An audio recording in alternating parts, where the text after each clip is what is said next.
on the screen, but a well-known underwater archaeologist that used to work in Wisconsin has written this great book. And so if you go, I'll post in the chat a link to where you can get the link for that meeting, but it's going to be an outstanding program on Great Lakes history from the perspective of shipwrecks. And it should be really interesting to everyone, and hope you'll be able to join us for that. But next month, our third Friday program is going to be a really interesting character. His name is Neil Zoss. He's written several books on whalebacks, and they are definitely the most unique vessel on the Great Lakes and something that's really distinctive to the Great Lakes. So we're going to have a program on the history of the Great Lake whalebacks. That'll be next month's third Friday. And then, so that's March, then April, we're going to have Daniel Gifford is a professor at the University of Louisville. And he wrote this book here, Last Voyage of the Whaling Bark Progress. It doesn't sound like something appropriate for Chicago, but you will be surprised. This is an incredible story about a ship. It was a whaling bark, obvious, but they filled it with all kinds of museum exhibits, and they sailed to Chicago for the 1893 Columbian Exposition. And things didn't go as they planned, and it turned into a really incredible story that's very much about Chicago, and I guarantee you, you will enjoy that one. So please be planning to come back and join us for those programs as well. I think we're ready to move on with tonight's program then. Oh, one thing, thank you very much to everyone who is a member. We really rely on our members and volunteers. If you're not currently a member, please consider joining, or if that's just not something you can do right now, any donation at all is greatly appreciated. If you go to ChicagoMaritimeMuseum.org and click on, I think it's called the support button, and through that you can join or make a donation. Everything's greatly appreciated to help us keep operating and improving and making a better museum for all of us. So now I think we're ready for tonight's program. Richard Lanyon has been our only 3-time presenter in the past. Tonight, he becomes our only 4-time presenter. We're very lucky to have him. He started, well, he grew up in Chicago on the North Branch of the Chicago River and went to University of Illinois at Navy Pier. After that, he started his engineering career in water-related things and moved on to the Metropolitan Water Reclamation District, where he only worked there for 48 years. And the last 4.5 of those years was as the executive director. He retired in 2010. He's got a ton of really impressive awards. Please get his books and you'll see this list of awards. He was Civil Engineer of the Year in 1999 and a whole bunch of other really impressive ones. But after he retired in 2010, he started working on a huge collection of photographs that the Water Reclamation District has and started writing a series of 4 books. His first book was in 2011. It was called Building the Canal to Save Chicago. That was when we first met him at the museum, and fascinating story, really enjoyed it. I got all his books here. His second one came out in 2016. It's called Draining Chicago, the Early City and the North Area. After that, in 2018, West by Southwest, Draining the Central Area of Chicago and Exercising Clout. Very interesting stories in this one, as all of them have. And now, just last year, when we weren't able to host him last year for this, but really glad that he's here for our first virtual event. His newest and last of his series of 4 books is called Calumet First and Forever, Draining the South Area of Chicago and Territorial Expansion. So tonight you will learn why it's first and forever. Very interesting story. We are so happy to have him back again. So please welcome Richard Lanyon. Thank you, Jim. That was a very generous introduction, and I am honored to be invited to be the first third Friday event after the recovery of the museum and while we're weathering out the pandemic. And thank you all for joining tonight. I hope you find this informative and entertaining. I think we're going to hold questions until the end, and you can pop questions into the chat room down at the bottom of your screen there, and we'll address those at the end. So with that, I'm going to share my screen, and we're going to get right into the program. And here we go. Aha. I hope you can all see that. A little bit of my screen is cut off on the right side with a few friendly faces, and I think the taskbar at the top will disappear if that's in your way.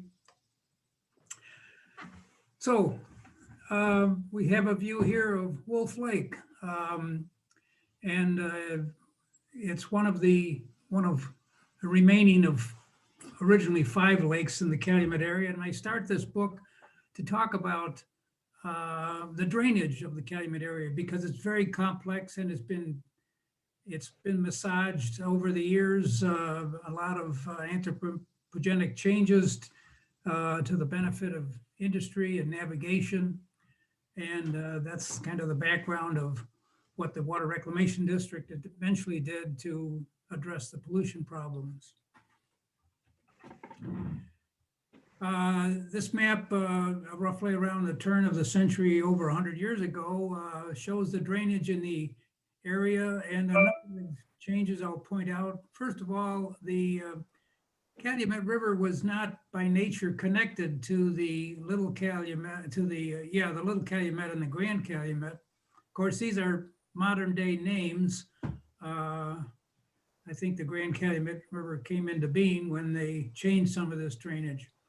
But this connection was made sometime in the late 1800s.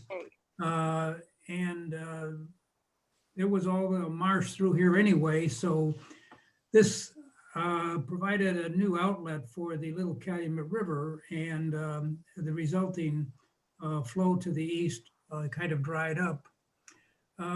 This also shows the Calumet Feeder that was built by the I&M Canal commissioners. A dam was built on the Little Calumet River here, Calumet River at this point near Blue Island. And by impounding about 10 feet of water, they could force the water to the west and through the Sag Valley to supply water to the I&M Canal. That lasted until about the 1870s. It was not beneficial for upstream landowners, and they eventually got the I&M Canal commissioners to take down the dam and restore the natural river flow. Many of the creeks from the west flowed through the Little Calumet River out towards Lake Michigan. And of course, here is Wolf Lake, we saw the picture of earlier, and George Lake, which is still there, but it's much reduced in size. At the west end of the Sag Valley, we see the other end of the Calumet Feeder that went north of the village of Worth around this Lanes Island, following the route of what is now Stony Creek, and it followed west and met up with the I&M Canal and a little settlement called Sag Bridge. Many of the tributary streams in the Sag Valley, some flowed to the west, and this area here was not connected, except it was all marshy, and maybe some of the water flowed east at that time. Meanwhile, over to the east in Indiana, we start near the state line, we see Lake George. There was another lake here called Lake Berry, and that was eliminated. Around the 1880s is when the Indiana Harbor Ship Canal was constructed, and when that was connected to the Grand Calumet River, that made another outlet directly to Lake Michigan, and of course the Grand Calumet River, which formerly flowed east and out into Lake Michigan by Miller, Indiana, began now to flow back and out through the Indiana Harbor Ship Canal. Another change that was made here is on the Little Calumet River, along the Calumet Beach Ridge, which is US Route 6, I believe. Hart Ditch was cut through the ridge and directly into the Little Calumet River.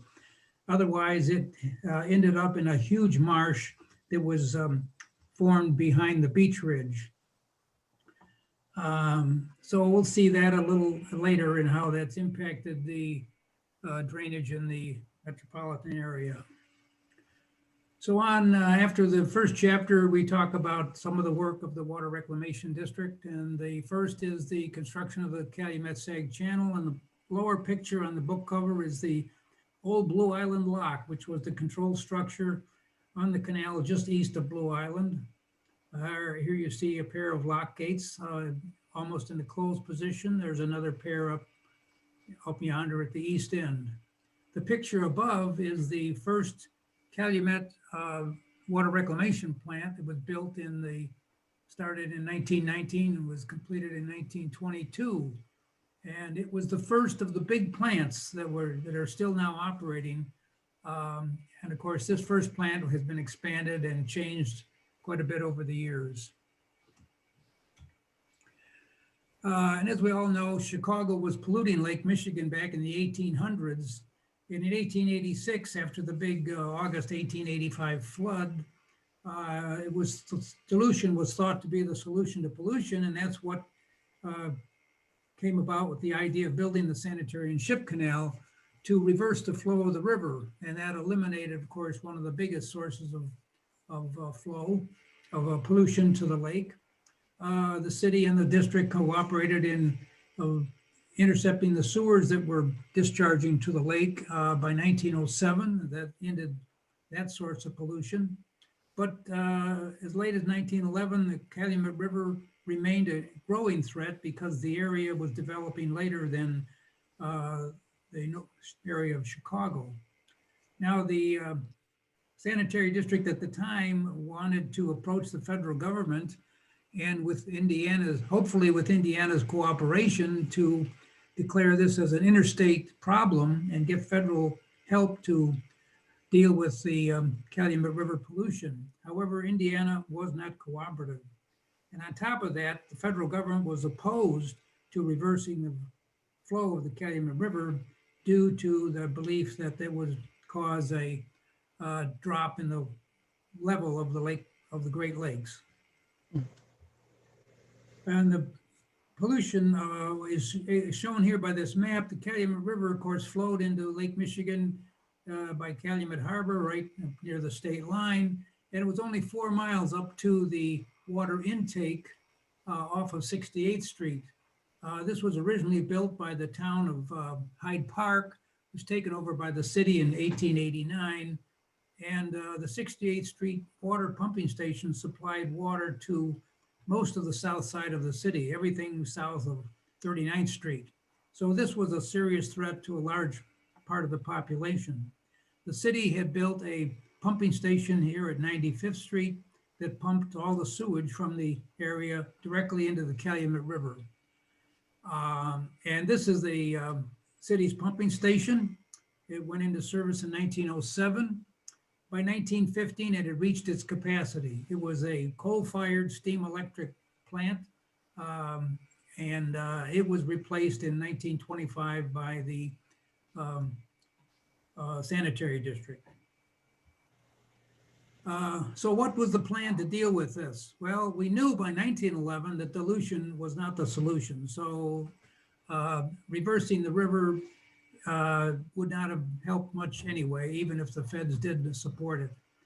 What the district decided to do was build intercepting sewers to collect all the sewage, pumping stations to move the sewage away from the lake and the river, a plant to treat the sewage, and a canal to convey the treated effluent and as much stormwater as possible away from the lake. And of course, the channel that was built is the Calumet Sag Channel, 16 miles in length through the Sag Valley, connecting to the Sanitary and Ship Canal over here near Lamont, and connecting to the Little Calumet River just east of Blue Island. in what is now Calumet Park. Besides Blue Island and Lamont, the only other town along this area was Worth, and it was a pretty remote area at the time. This was not like the corridor where the Sanitary and Ship Canal was built, which had 2 railroads and the Des Plaines River and other settlements.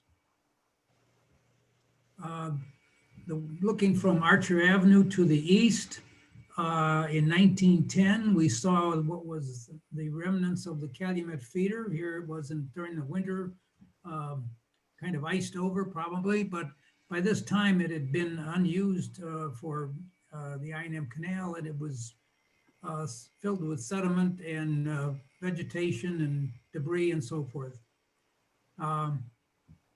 The middle part of the Sag Valley was these large marshes you see here. We're looking northeast along the old Wabash Railroad alignment.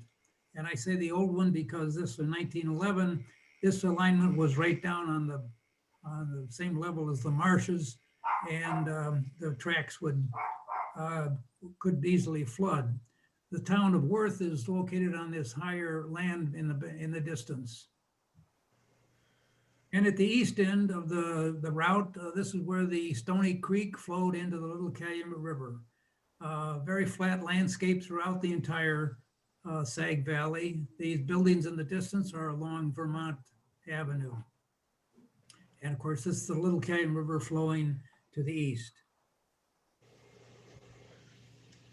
Just west of Blue Island, there was a manufactured gas plant along the banks of Stony Creek. And of course, we're standing on a railroad bridge when we took this photograph. You'll see how low the land is, often flooded. The new canal is going to be built to the south of this gas plant. And there was a lot of railroad rerouting and bridge building that had to be taken care of, as well as building the canal.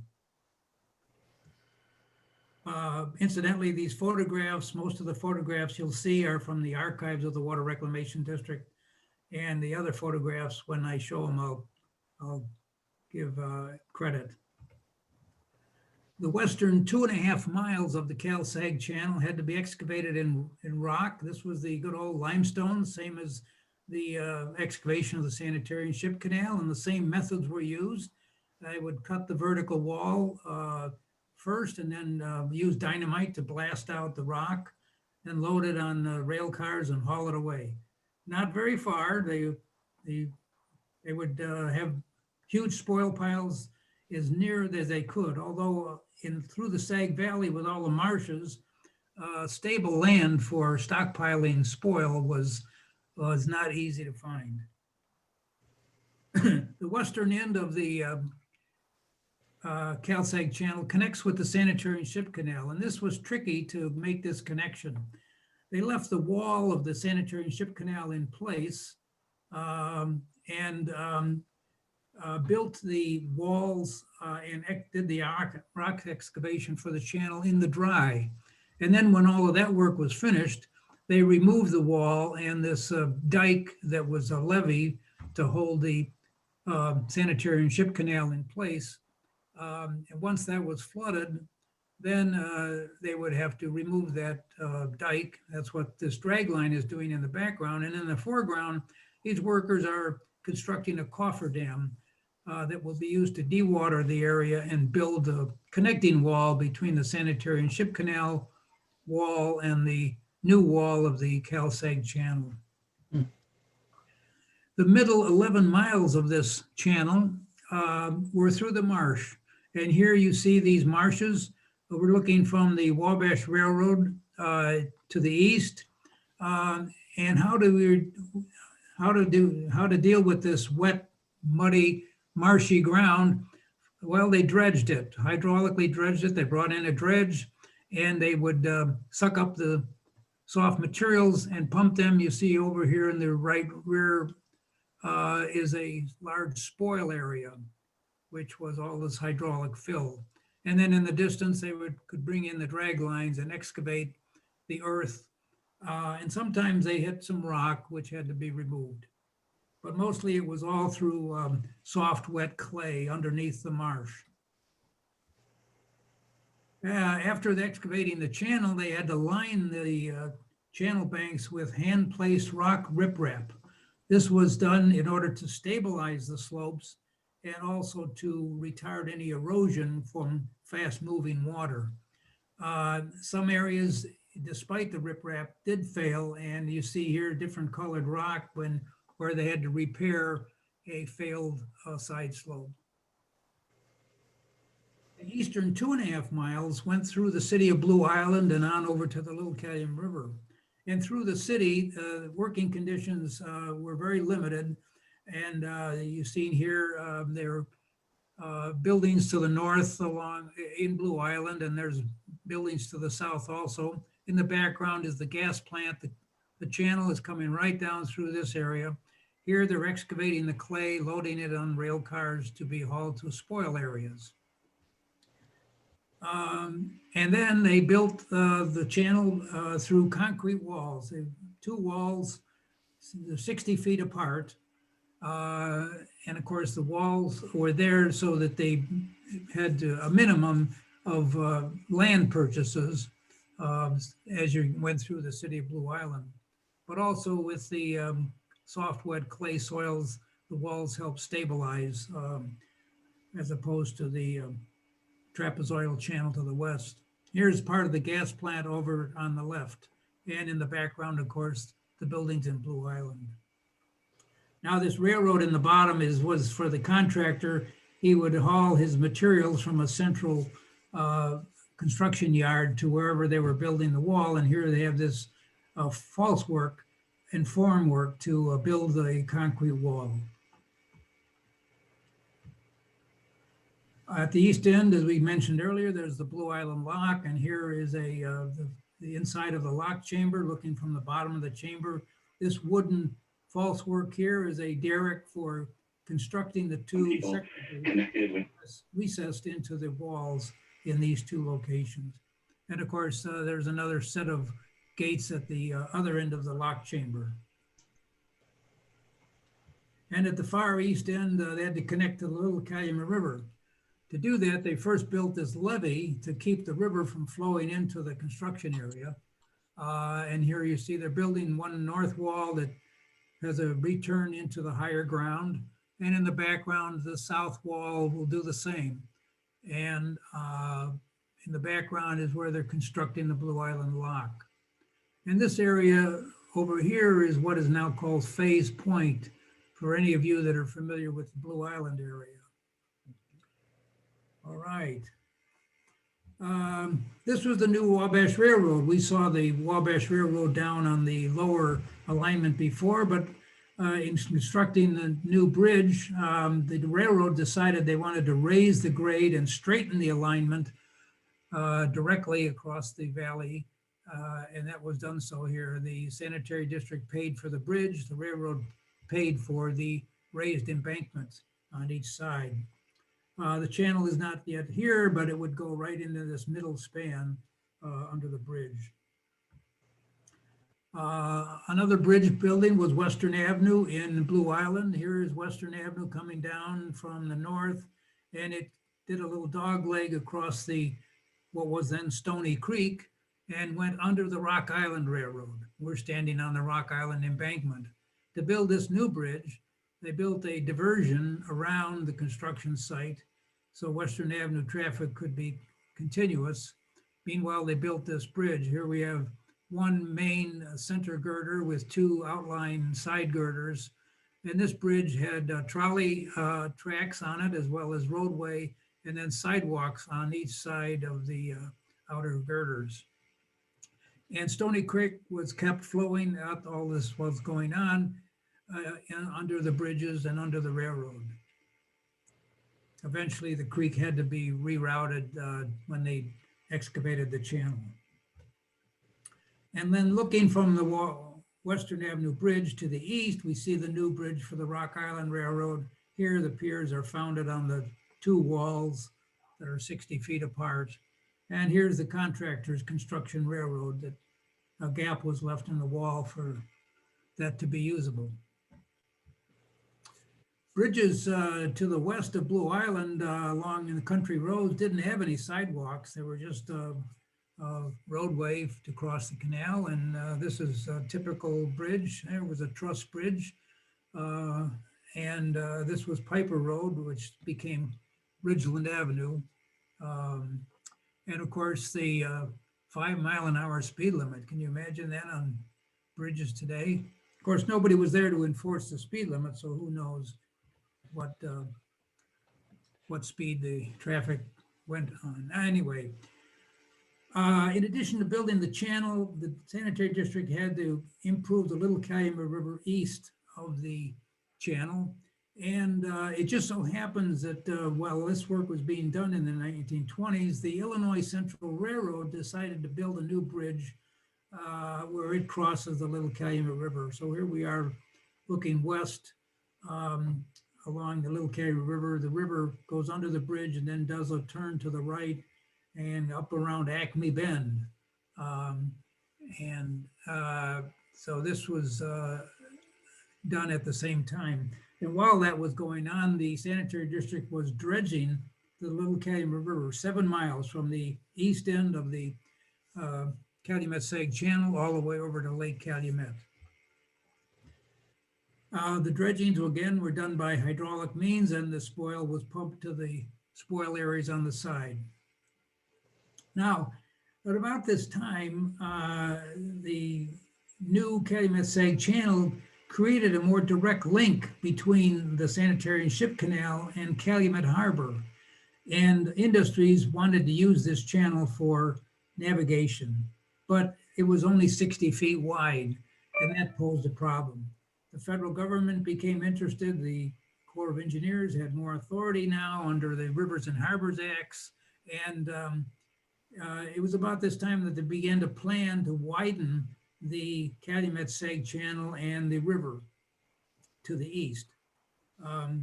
However, the Depression set in the 30s, and then the World War II in the 40s, there was no work done, except in the early 1930s, a new channel was dug for the Calumet River south of 130th Street. Here's 130th Street, here's Torrance Avenue. You notice Torrance Avenue at the time had 2 bridges, one over the Calumet River and another one over the Little Calumet River.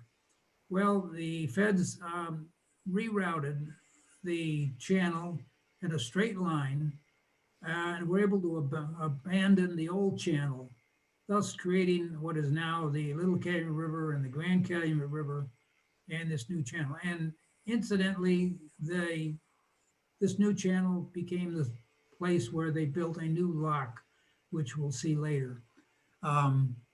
So this was a major improvement at the time.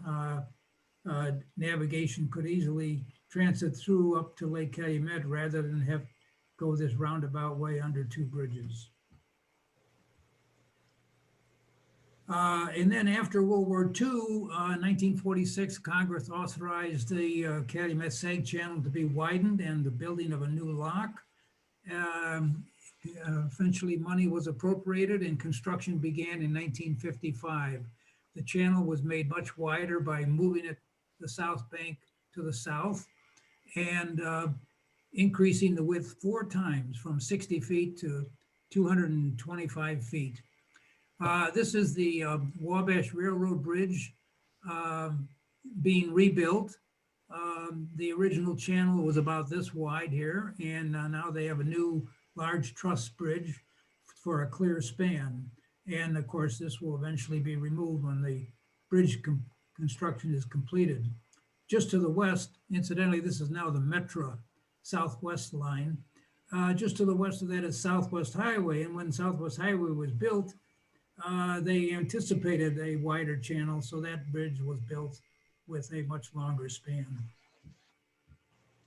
And the OBrien Lock Dam was built in this new channel that we saw a few pictures earlier.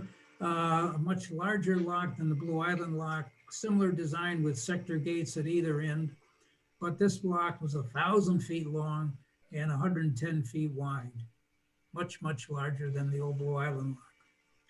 In addition to the lock, we had completed the dam across the river to separate the lakeside from the land side of the canal system. And sluice gates were installed in that dam in order to provide regulation of water flow. Now here, the Corps of Engineers operates the lock and dam, and the Metropolitan Water Reclamation District controls the flow through the sluice gates to maintain proper water management for the canal system. Okay, we got the canal system taken care of. We're going to talk about the sewers. Here's an old Chicago sewers map dated 1908. It shows the city's 95th Street pumping station here, and some sewers that drained into the river from the east side and from the west side. And the dotted line are sewers that were planned to be built by the city as this area north of Lake Calumet developed. West of Lake Calumet, the Pullman area had already been developed, and Roseland was developed, and sewage there was pumped by local pump station built by the city through through the Indiana Avenue sewer south to the Little Calumet River. Of course, it was a long route then of the sewage would flow out to the lake.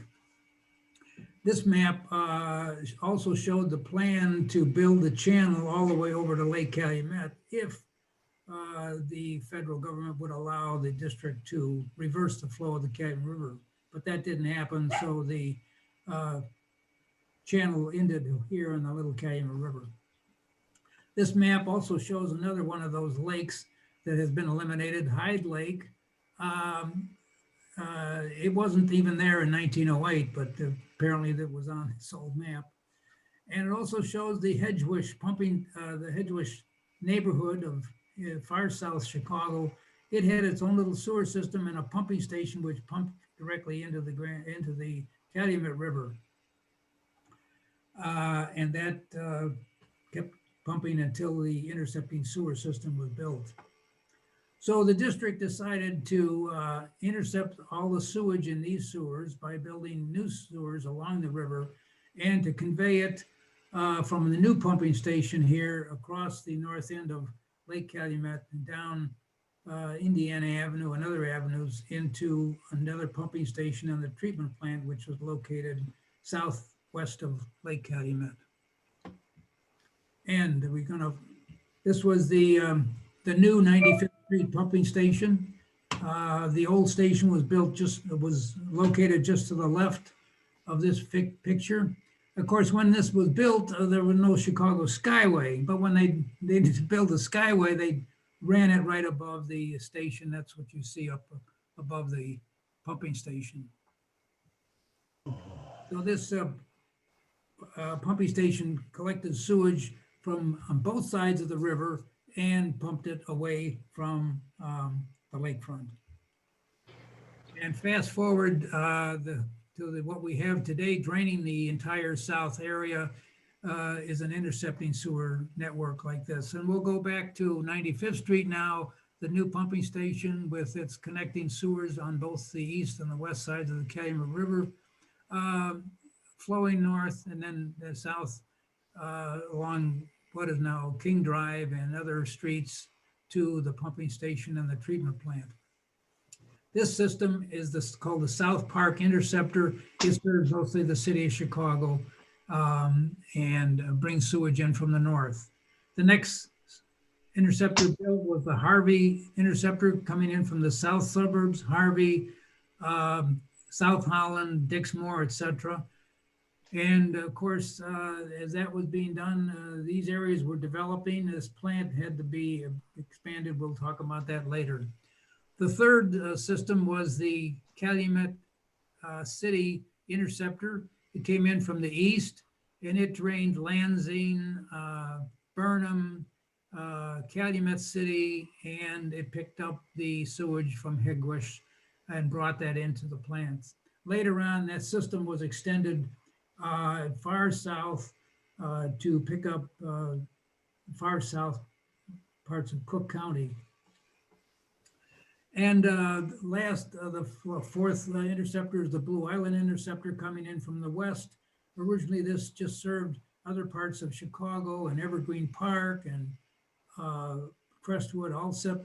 But as these suburbs developed after World War II, this system was expanded and extended far out to pick up many southwest suburbs and bring all that sewage over to the Calumet plant for treatment. For instance, Oak Lawn had built its own treatment plant in 1947, and that was taken over in 1955 when that was annexed into the district. Hazel Crest had its own sewage treatment plant. That was taken over in 1961 when the area was annexed into the district. The district even built some small plants in these far out communities for interim service before the intercepting sewer system was extended.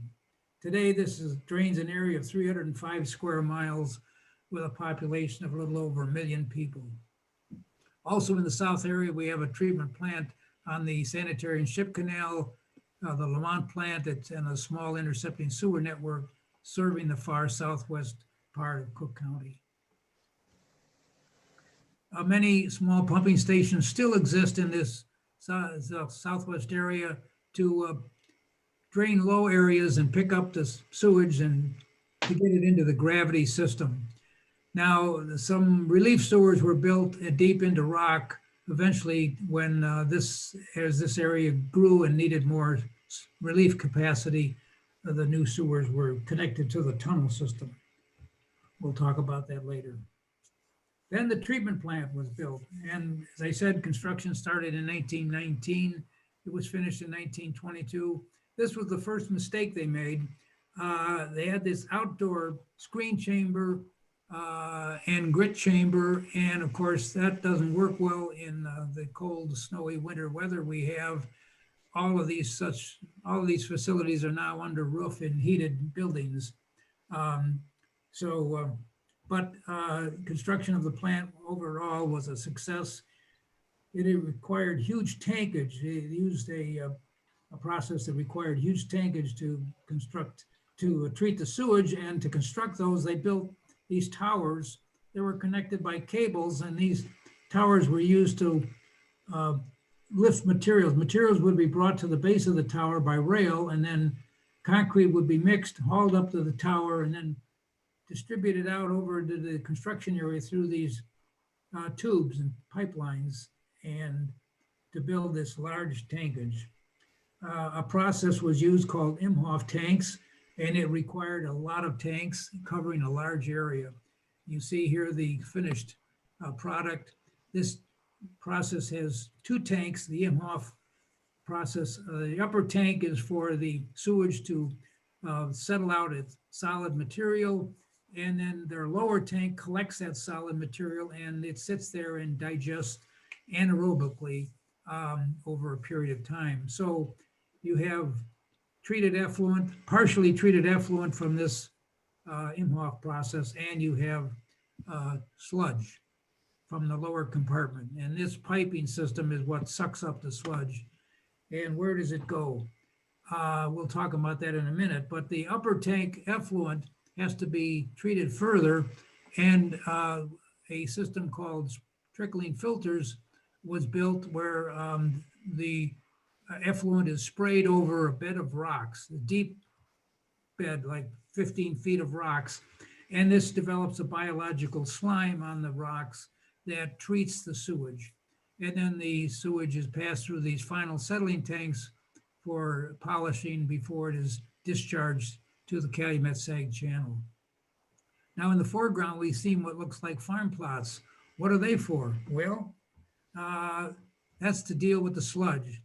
After the sludge was drawn off the bottom of the lower compartment of the Imhof tank, it was spread out on these sand drying beds. And it was allowed to dry for a few months. And then when it was dry, it was scooped off and hauled away to a dump.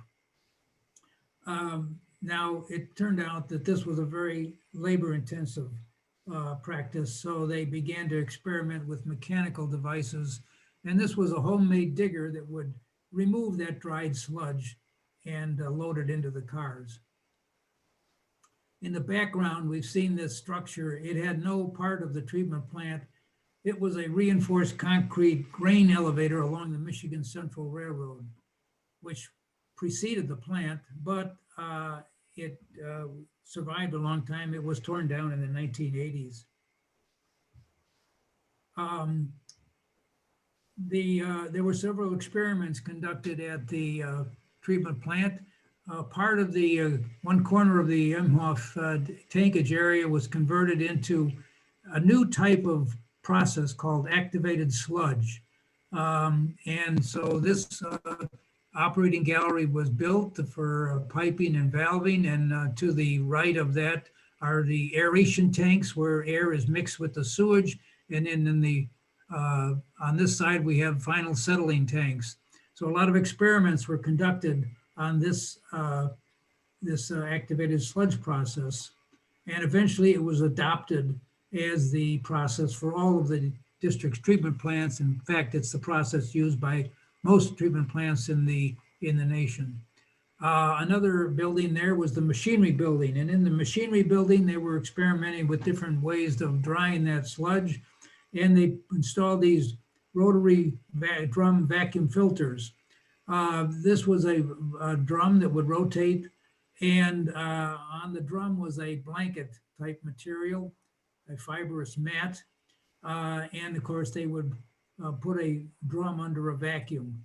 Over in this side was a trough where the sludge from the Imhof lower compartment would flow into, and then as the drum turned, it would pick up a layer of that sludge, and by sucking the water out, by the time you got over to this side, it would be more like a cake, and you would scrape it off the belt with this long knife and into this trough, and then that would be hauled away by some mechanical means. The sludge was used at the Calumet plant in those farm fields with various types of crops, various loading rates, to see what beneficial use could be made of this dried sludge. So this was the first research that was done by the district on the use of what is now called biosolids. So by now you've heard me use the term first many times. So the Calumet plant was really one of the originators and initiators of many technologies used by the Water Reclamation District. Today, this is an aerial view of the Calumet plant looking from the south to the north. You see the downtown buildings in the distance. The original plant was built right along in this area, and that was 1936. That was a new plant was built using the activated sludge process. Here are the aeration tanks and the final settling tanks. The pumping station over here. These are a series of new preliminary settling tanks, and the grit building is in this location. These are abandoned tanks and so forth. This is the new main pumping station at the plant, and another pumping station. This is for the deep tunnel. We'll talk about that later. Now, as part of the district's stormwater management responsibilities, they had to develop watershed plans, and one of the watersheds nearby is the Little Calumet River watershed, containing many streams that flow beginning in Will County through Cook County and up into the Little Calumet River.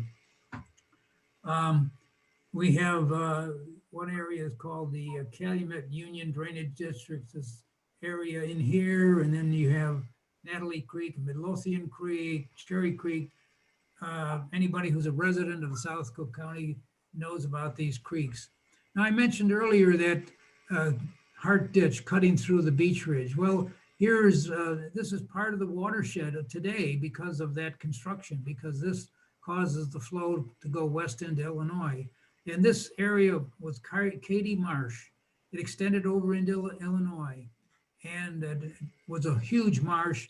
And Mr. Hart in the 1880s owned some of the property here, and he wanted to improve the property for agricultural purposes. So he started to dig a ditch, and Plum Creek which starts in Will County and flows over into Indiana, emptied into the marsh. And so he started digging this ditch across the marsh and eventually cut through the ridge and diverted that, draining the whole marsh. Today, this is all part of the watershed that is diverted from Lake Michigan as part of the lake diversion. In the Little Calumet River watershed, many flood control reservoirs have been built by the Water Reclamation District. This is the Woodland Reservoir, located in Linwood on the Lincoln-Lansing drainage ditch. It went into service in 1988, has a capacity of 350 million gallons. It's a huge reservoir. It has 3 open ponds that are interconnected. This is the spillway coming in from the Lincoln-Lansing drainage ditch. And this protects the downstream villages of Linwood and Lansing from flooding that would otherwise occur. The Lincoln-Lansing drainage ditch is also the name of a drainage district, which still exists in the area. It's an old agricultural drainage district that really still has a purpose, but they have very little resources, and any of their flood control functions can be performed by the Water Reclamation District. The Calumet area also has its own deep tunnel system. You see here a network of tunnels. The Calumet pumping station, the deep tunnel pumping station that I pointed out in the aerial photograph is located right here. And this is on a short north leg of the tunnel system. The tunnel system is centered right at this point in Dolton, Illinois, and these tunnels spoke out like spokes on a wheel, with only 4 spokes here. Whoops. So it's more of a radial pattern. If you remember my earlier talks, the mainstream pumping tunnel from Chicago and the Des Plaines River tunnel are these long, narrow tunnels. But in this Calumet area, we're more of a radial system. And there's a benefit to that in that we don't have some of the geysering phenomena that we've experienced in the long tunnels up in Chicago and along the Des Plaines River.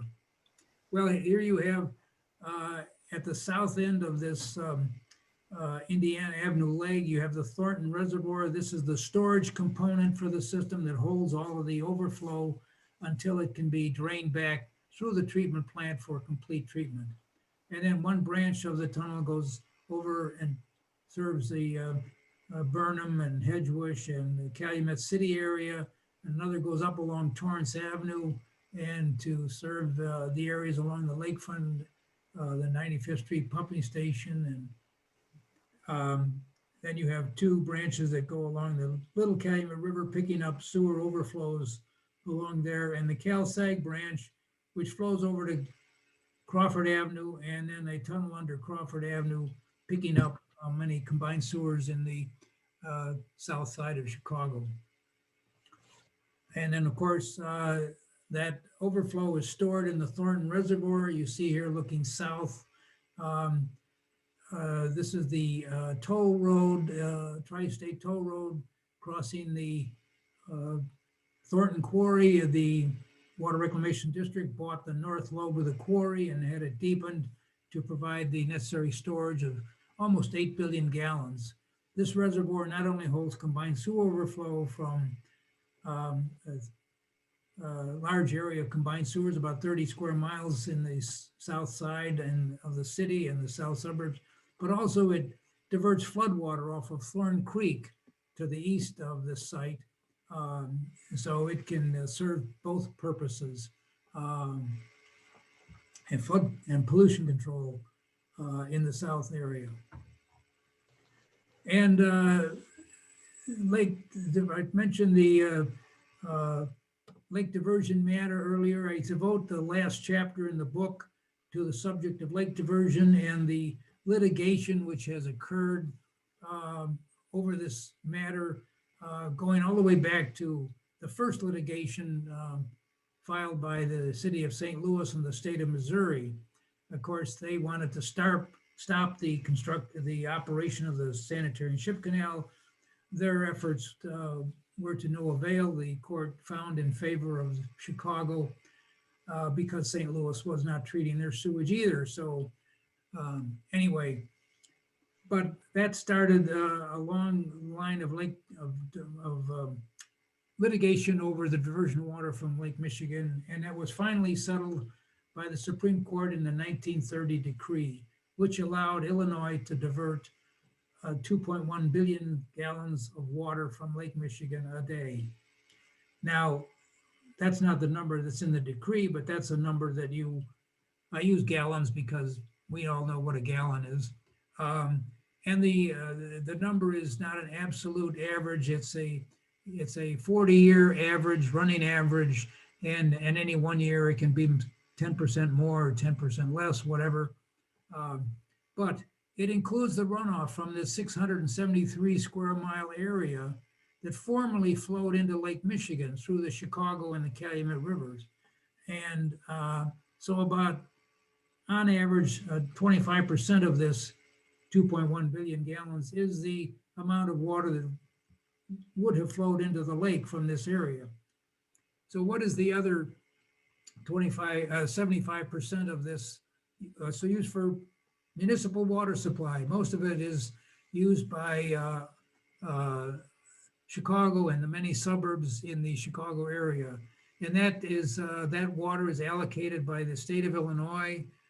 Each user of Lake Michigan water has to get an allocation order from the state. And all of that diversion is reported to the state and eventually to the information to the Corps of Engineers. And they are responsible for accounting and reporting to the court.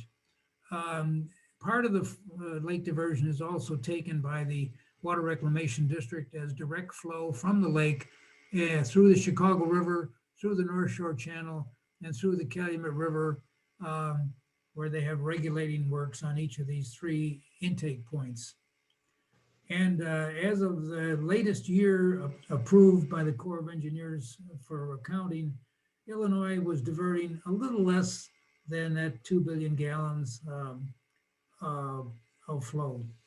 So we're managing the resource very well, and it will make the lake, it'll protect the quality of Lake Michigan for many, many, many, many decades to come, and make it a very sustainable source of water for Chicago and Northeast Illinois.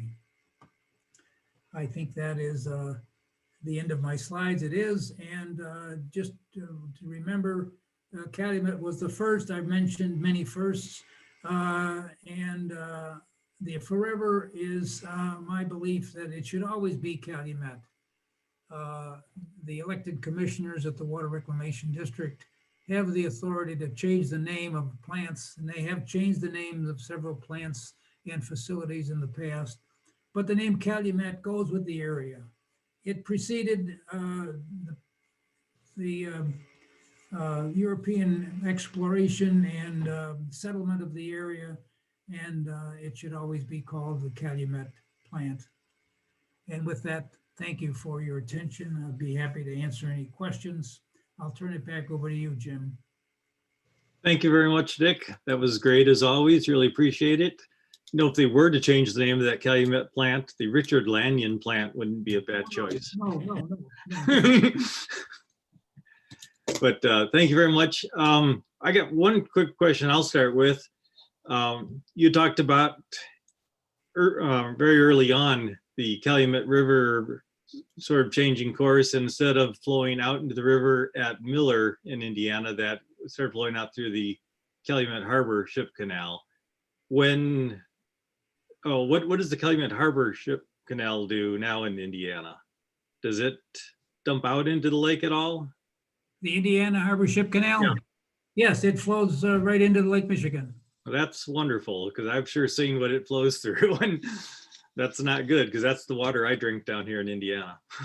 Well, that's correct. And you know, the Gary Works and other steel mills in the area used, particularly the Gary Works, they would pump their water from the lake for cooling and industrial processing, and they would discharge it into the Grand Calumet River. So the Grand Calumet River would then flow back out to the lake through the Indiana Harbor Ship Canal. I've seen quite a few of our canals around the industry down here. It's wonderful having all the jobs that come with our industry down here, but some of those canals are kind of scary places. Well, they're getting better. Yeah, the local dive teams that do all the fire department rescue stuff. We start with hazmat training before we do any other training down here. Anyone else that would like to unmute themselves and ask a question at this time, you're welcome to.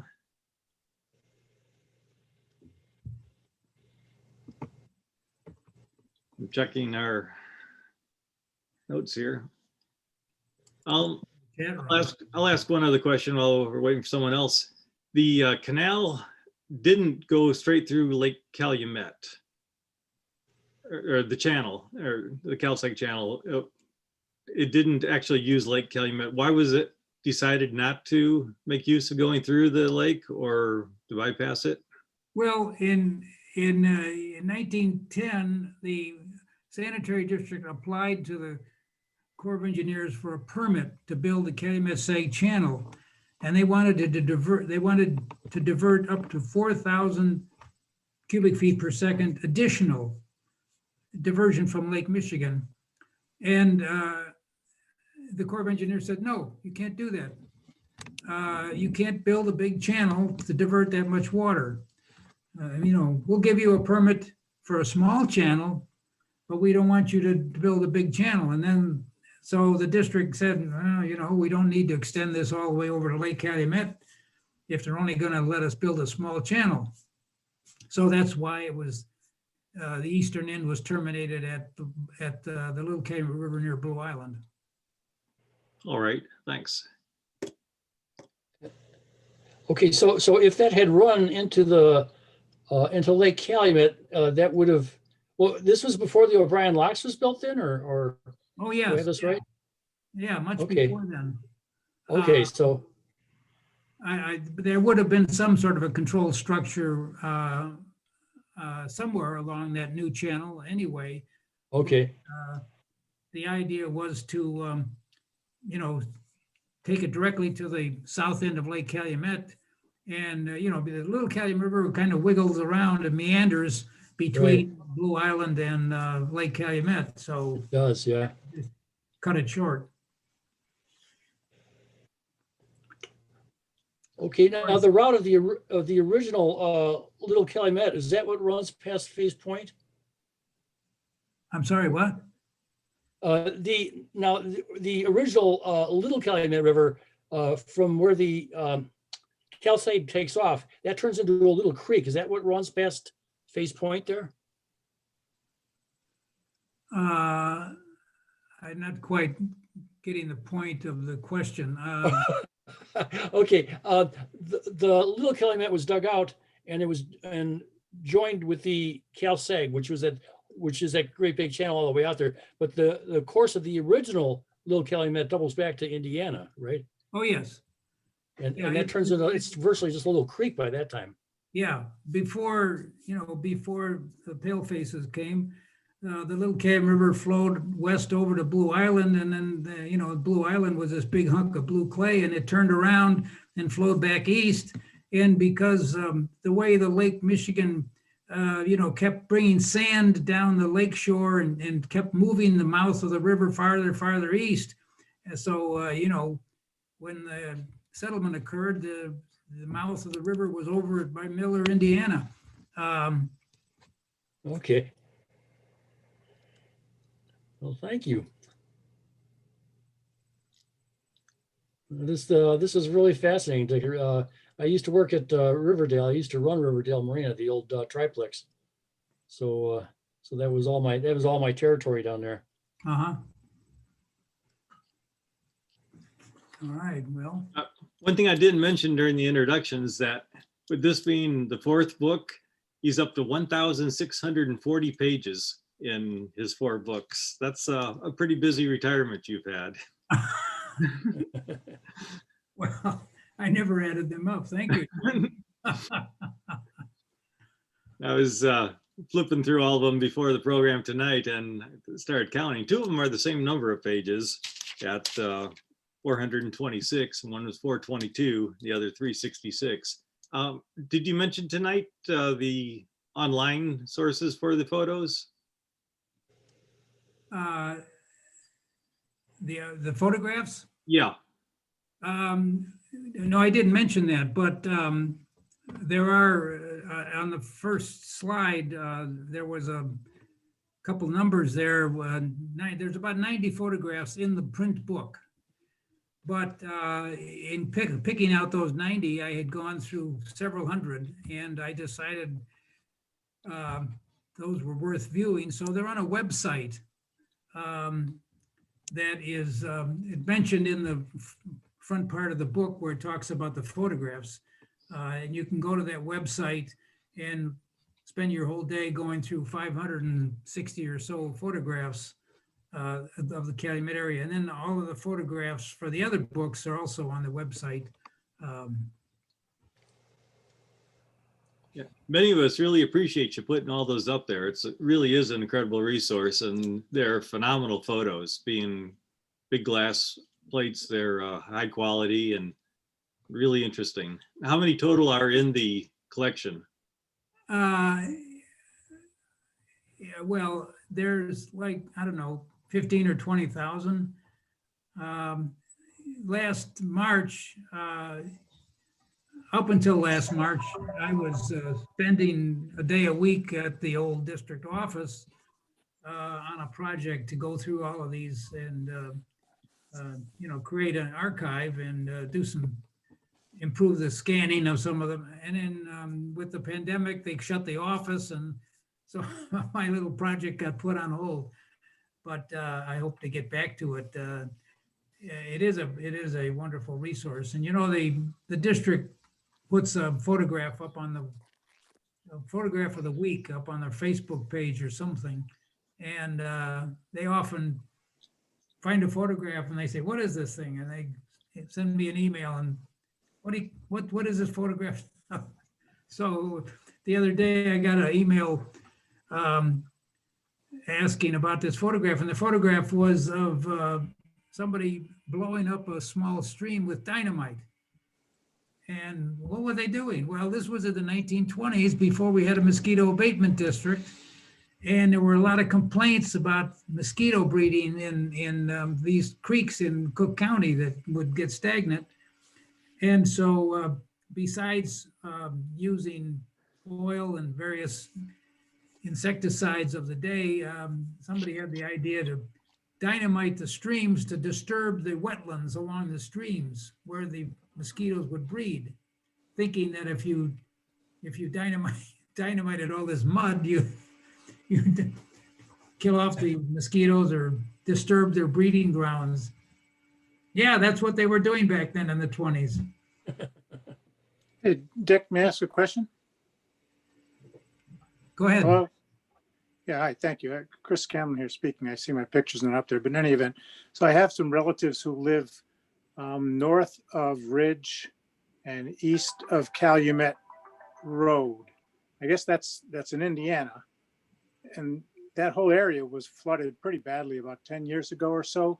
Then they built some dikes along that river. Is that the little Calumet? Is the Water Reclamation District involved in any of that work in the past over there, or is that something strictly for Indiana? Is there cooperation between the districts there? Well, yes and no.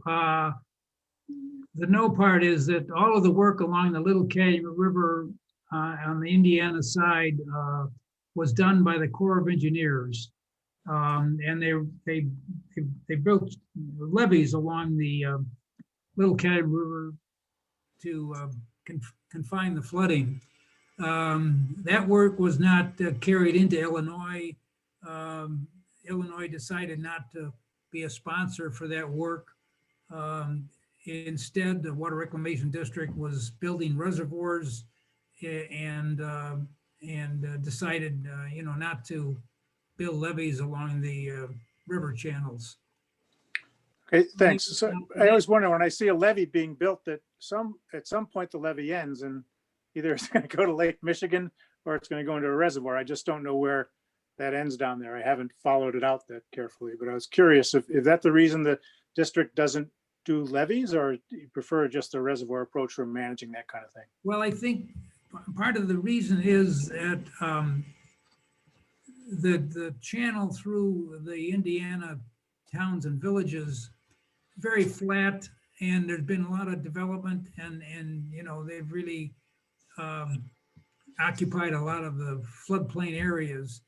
On the Illinois side, a lot of that river channel riparian land was bought up by the Forest Preserve District years and years ago, and there wasn't the serious amounts of flood damage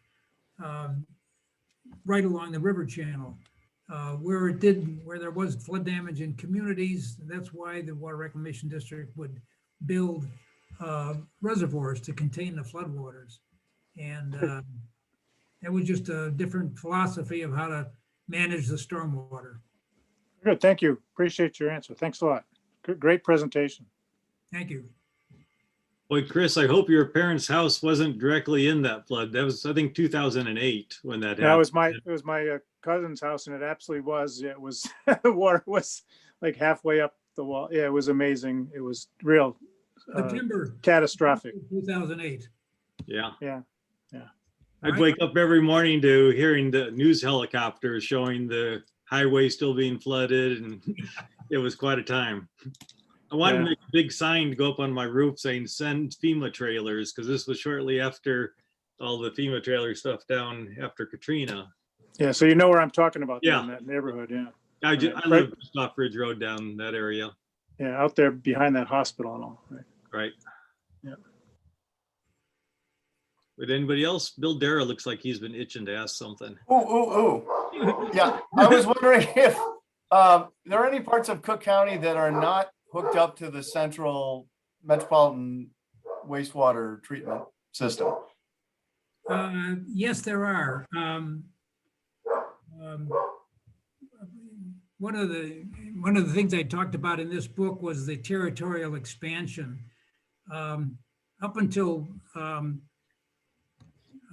the end of World War II, the Water Reclamation District didn't cover all of Cook County. In fact, they covered very little, not very little of it, but only about 400 and some odd square miles.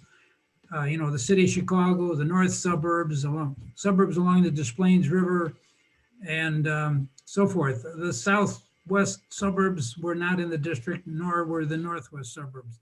1955, the state passed an authorization to annex the suburban areas that would double the size of the district. And that referendum was approved in 1956 and basically expanded the district to the size it is today.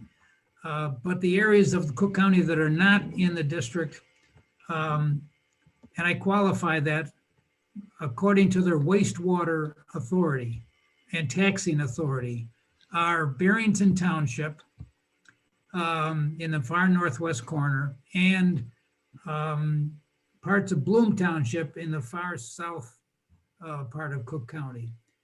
Barrington Township is very low density, a lot of Forest Preserve District property, a lot of large land holding sites.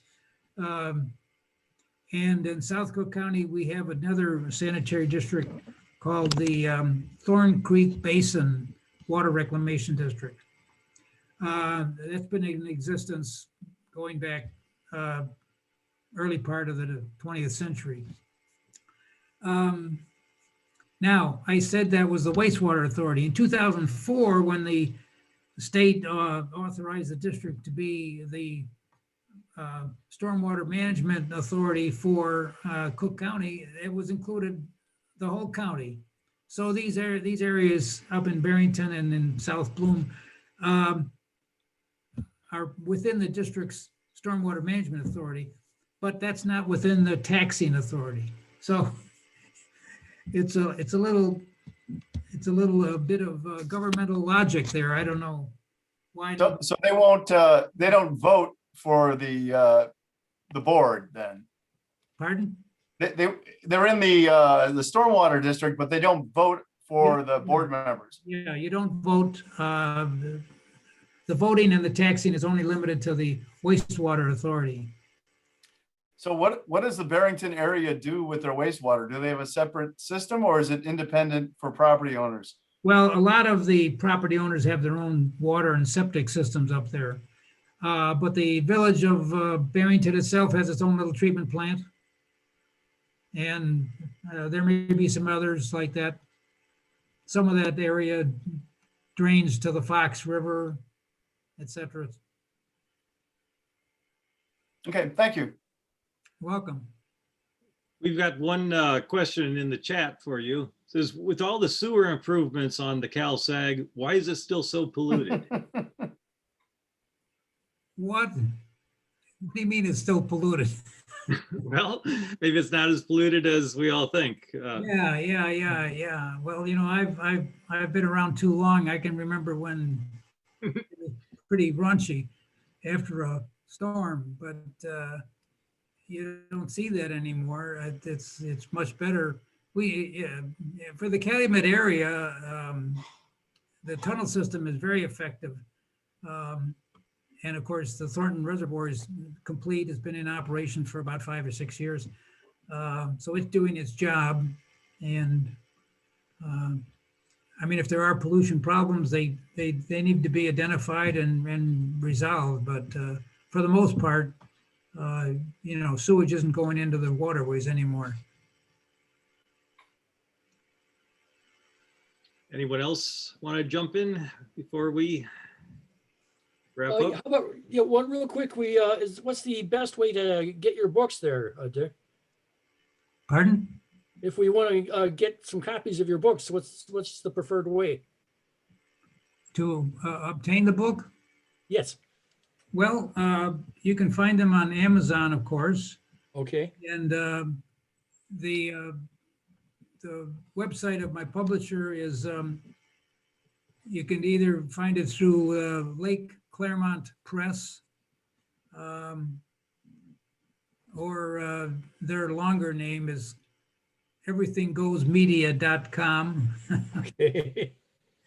We have the, in the chat box, there's links to Yeah, there's getting a the books. link in the, Excellent. Okay. Thank you. Hey, Dick, another question if you don't mind. Google, you know, just try the good old Google search. Sorry, Chris. Go No, ahead. that's all right. You're the guy here. But to the other gentleman's question about why is it so polluted, I think just from talking to people in general, I'm not an expert on this, but I think people often confuse pollution or the sewerage with just residual mud and muck in a lot of these streams and rivers. I know I do a lot of canoeing, and that's, I find that, you know, sometimes they're very muddy, but they're not necessarily, it's not sewerage you're dealing with. But in your opinion, is there a long-term perspective on, you know, when a lot of this muck that's been in these rivers for ages will, you know, slowly, you know, be cleaned up in a sense?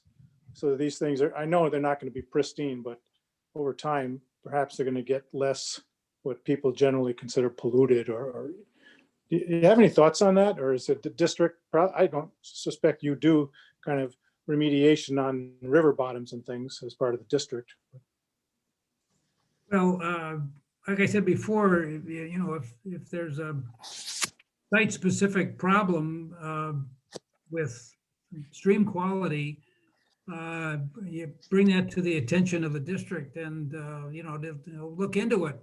They have a Yeah, I'm not thinking of site-specific. I think there's a really good, I believe you've done and you know, has done a great job of controlling that. But I'm just wondering over long-term, do you have any thoughts about what it would take for these rivers to, you know, become more, you know, the sediment on the bottom of these rivers eventually will clean itself, you know, with flow? Do you have any idea? Is that really realistic to think that's going to happen? Well, I think in your deeper channels, the sediment is really a legacy issue that's been there for many, many years. And it's probably best to be left alone rather than stir it up and try to move it somewhere. But in your shallow channels, it's, you know, where you have good reaeration and of flow, you know, pollution, the stream has a certain assimilative capacity for pollution that could cause be natural sources, but any unnatural sources, you bring them to the attention of the district and they have enforcement authority. Either they or the going with the state of Illinois could address local issues. Great. Yeah. Thanks, Dick. Appreciate your response. Again, thank you for the presentation. There's non-point, you know, source material. There's kind of just general stuff that goes in the rivers that has nothing to do with the wastewater. Yeah, there's a, yeah, the non-point sources are in some cases sources of pollution. But you know, now all stormwater systems have to be permitted by the state, and those permit holders have to have pollution prevention plans so that non-point source pollution is addressed. Currently, there's a big issue about chlorides and the use of de-icing salts.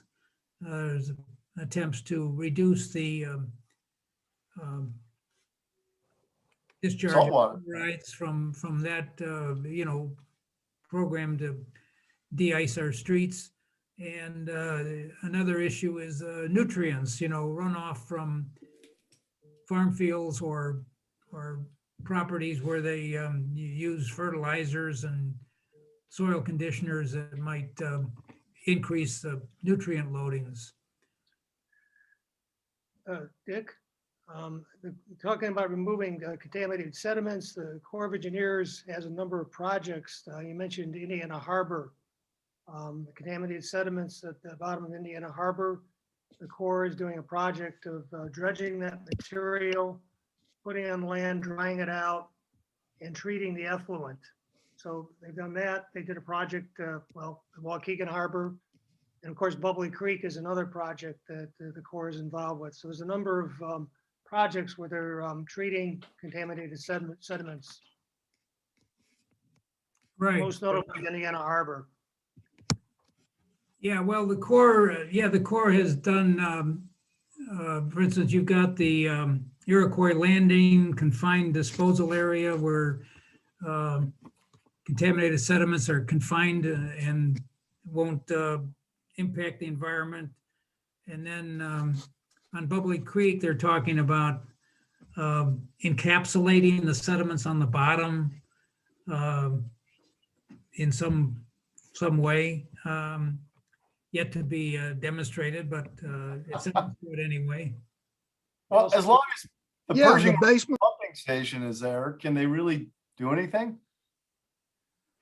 Well, they have to, I mean, in case of Bubbly Creek, the Racine Avenue pumping station is the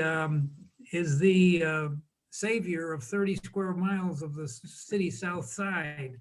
So you can't disturb that operation when it rains and the south side needs to be drained. You got that station goes into service, and as the Maritime Museum knows only too well, when it happens, you know, there's a chance that you get flooded out because you're sending a tremendous amount of water down that channel. Now, the Corps says that their encapsulation will work. It remains to be seen if that's true. I mean, the district one time put up a floating barrier across Bubbly Creek at 35th Street in the hope of trapping floatables. And the first time the pumps were turned on after a big storm, it just tore the barrier out. You know, just